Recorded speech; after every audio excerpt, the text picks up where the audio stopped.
So here's the thing. We all have demands on our time, on our attention, and on our life. Good morning, listeners. It is that time of the week again when you and I get together for a chat about all things that are of interest to you. We've had a request to talk about achieving work-life harmony. So harmony is different from balance. So the listener who requested this, I hope I've hit the nail on the head for you, because as I say, harmony is different from balance. Balance we've chatted about. Balance is about creating boundaries, about prioritizing, and about being consequential with your boundaries. If I have a boundary that you cannot come into my office between 9 and 10, because that is when I attend to emails and perhaps return some phone calls, then I need to be consistent. I cannot have it 9 and 10 today and 3 to 4 tomorrow and 8 to 9 the next day and so on. Because the staff, my team members or people who need to come and chat to me don't know where they stand. But if I am consistent, then everybody knows between 9 and 10, or 10 and 11, just leave Lee alone. She attends to those matters that she needs to be quiet and concentrate on. Once she's done, she will open her door and then we can come in and chat to her about whatever is on our mind. Balance is also about social boundaries, about how much time and effort and energy you give to friends, perhaps friends that are demanding, friends that forever wanting to, unload on you, etc., etc. And then, of course, emotional boundaries are the boundaries where we say, I cannot have this conversation with you, or you cannot unload that on me, or we cannot do that now, I'm not in a good space, or I haven't got the time, perhaps next week. So those are balance that you create by making sure, like a seesaw, that one side does not outweigh the other and you're always in midair and the other party or parties are always solidly on the ground. Harmony is slightly different. Harmony is an agreement of ideas, an agreement of feelings, and or an agreement of action. In other words, it's a pleasing combination of different aspects. We all know that we have in our beautiful country worked very hard to achieve harmony amongst the different racial groups. And that harmony we know refers to, there's no acrimony, there's no animosity, there's no irritation.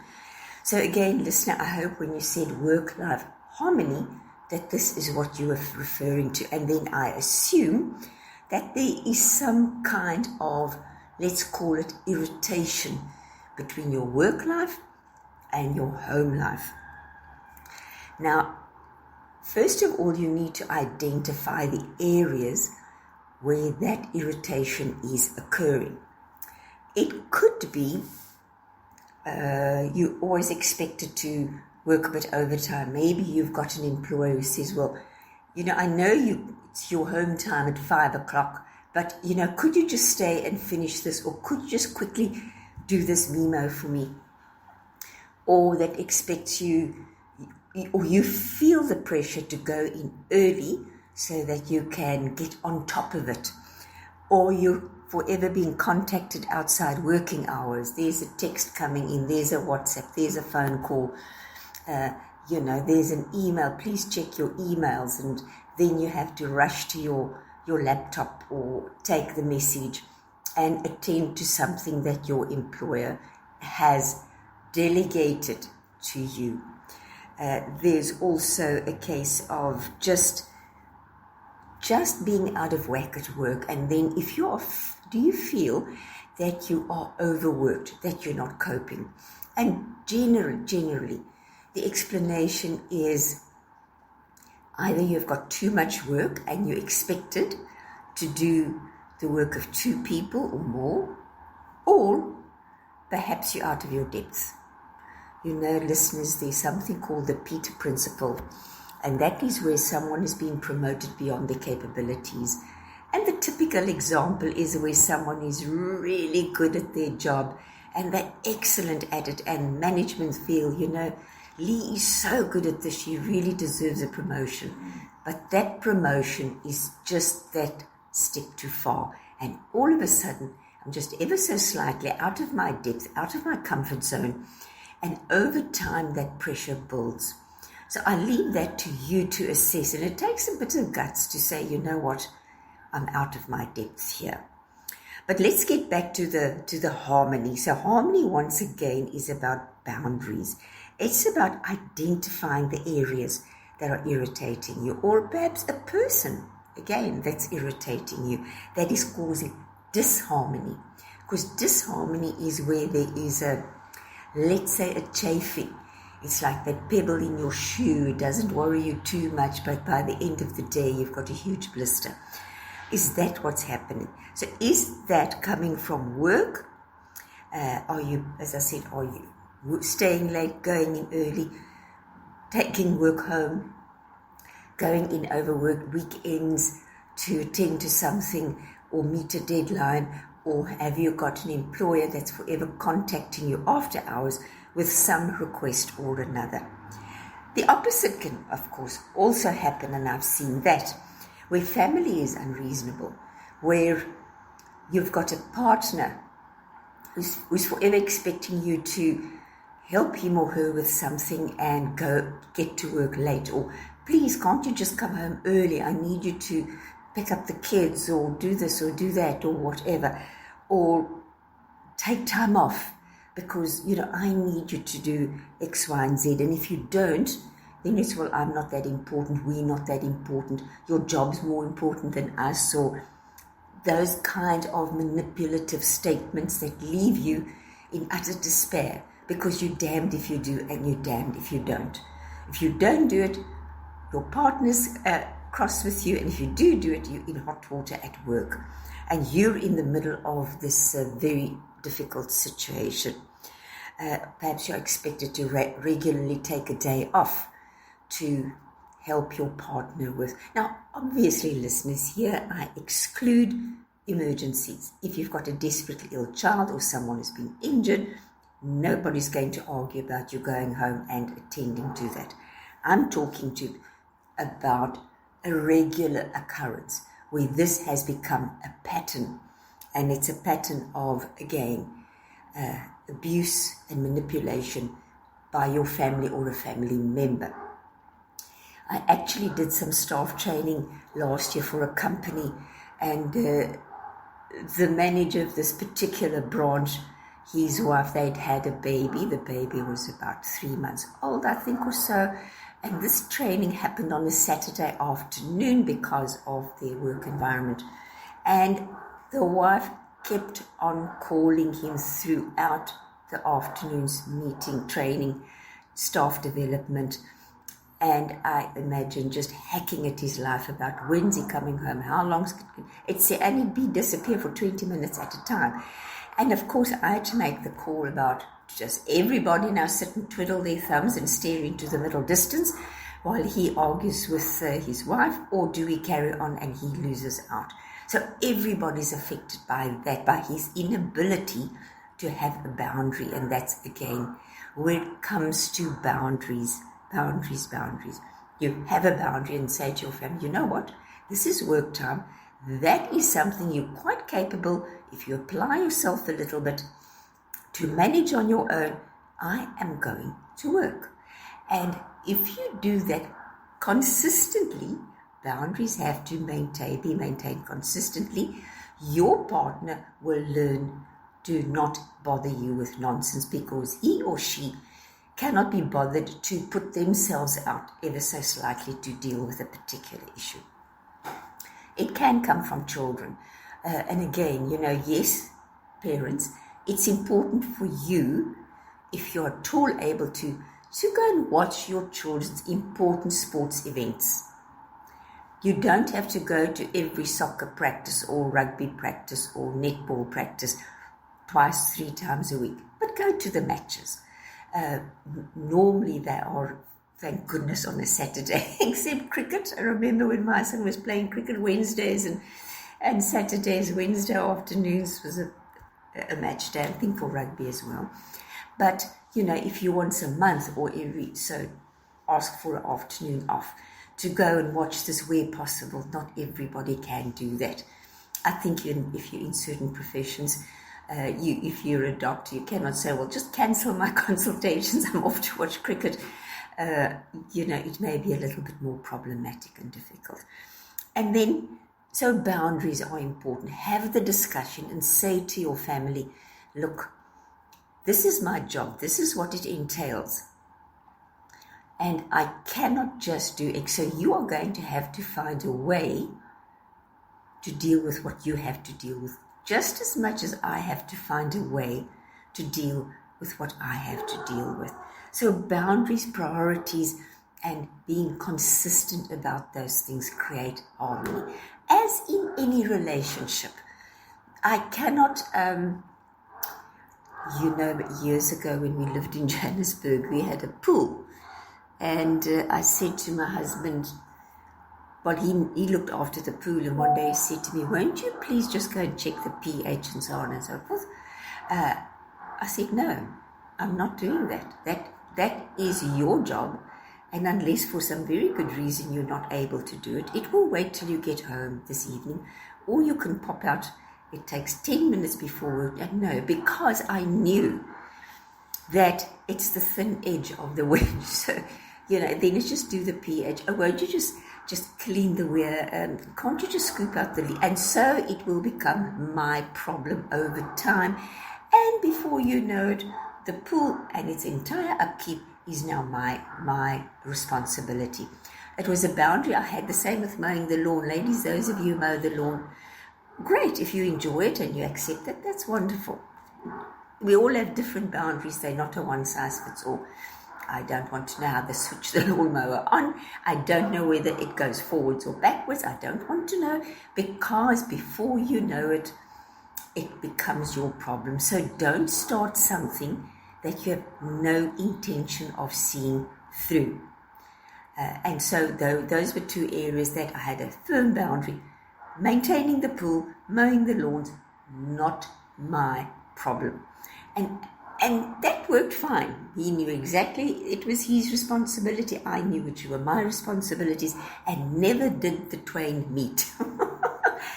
And so with any relationship, be it a work-life relationship, a romantic relationship, a friendship, a business relationship, there are clear boundaries. You have to set them, and you have to negotiate them with the other party.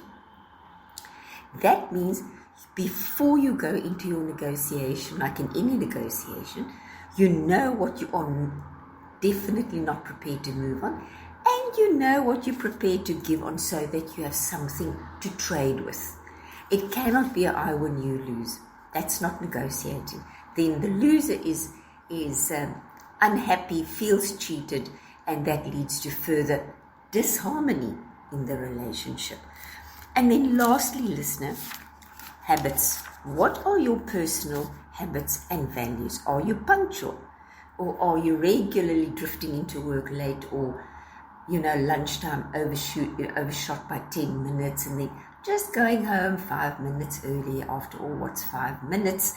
And that creates a disharmony between you and your team, you and your employer, your team being your co-workers.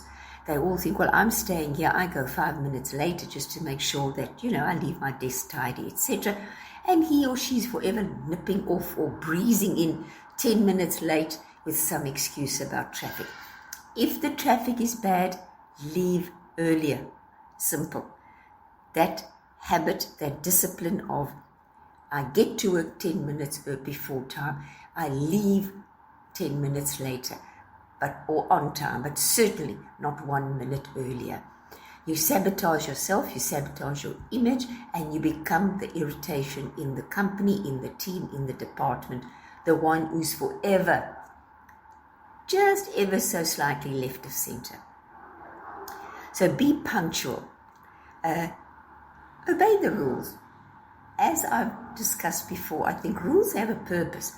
And I'm not saying we live in a dictatorship where you just say yes sir, no sir, 3 bags full sir.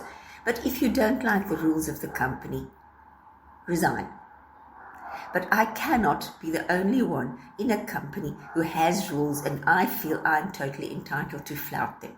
So if that's an issue with you, then it's a personal value that you need to examine. Are you regularly oversleeping and rushing around, getting to work in a disarray, late, blah, blah, blah? Get up early. Go to bed earlier. Get up early. Make sure you are together and that you present yourself in a way that you are proud of yourself. It reflects on your personal opinion and view of yourself. So be a little bit fastidious about that. As I say, coming in early, coming in late, going home early, etc. It's not okay. And if that's creating disharmony, I'm afraid that's on you. That's on you to correct.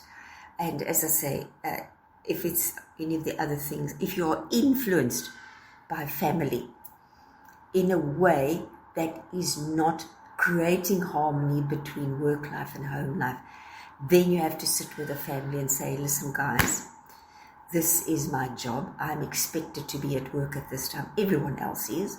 I am expected to leave not before 4:30 or 5. That those are my working hours, and everyone else does. And I'm not going to do that because you cannot organize your life. It cannot impact on me because then your problem becomes my problem. You're okay and I'm in the trouble. Remember, I've also said, what's the difference between urgent and important?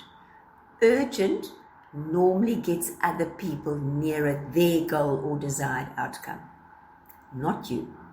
So if somebody, your family member says, please, it's urgent, you can't help me, you've got to come, that's helping them out. It's getting them nearer their desired outcome, not you nearer yours. If it's important, then it's important to you and it gets you nearer your desired outcome.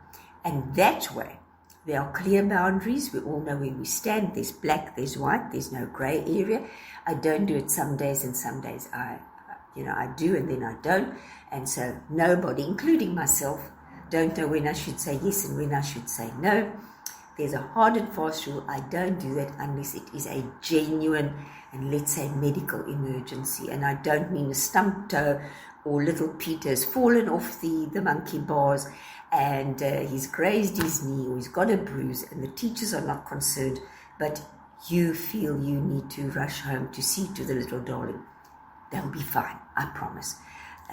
So have the conversation. If it is an employer that is, as I've said, expecting you to do things outside of your working contract, then you need to sit down with them and say, look, this is creating disharmony in my family.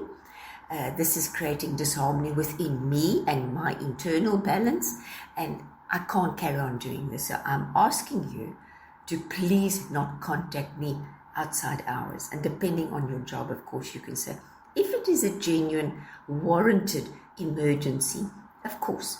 And then follow that conversation up with an email so that 6 months down the line, there is not a but I thought you meant, I thought you said, and it's a he said, she said, and I didn't understand that. I didn't understand what you meant. And you're back at square one. And now the whole thing has to, and you feel you're on the back foot. Confirm it in writing. Have the conversation eye to eye. Thrash it out and then confirm it in writing. So we all know where we stand. So listener, I hope that helped with the creating harmony as opposed to disharmony. Balance, we've covered, but as I say, balance is again, it's boundaries, it's priorities, sticking to those boundaries, not being flexible on boundaries, unless it is a genuine emergency that warrants you breaching your own boundary for that reason, only on that occasion. I hope that helped. If not, please just contact us again. I would be delighted to clarify more for you. And thank you for the request. Please keep them coming, listeners. We love it. And have an excellent day and weekend ahead. The radio station you can't live without. This is your radio. This is South Coast Radio.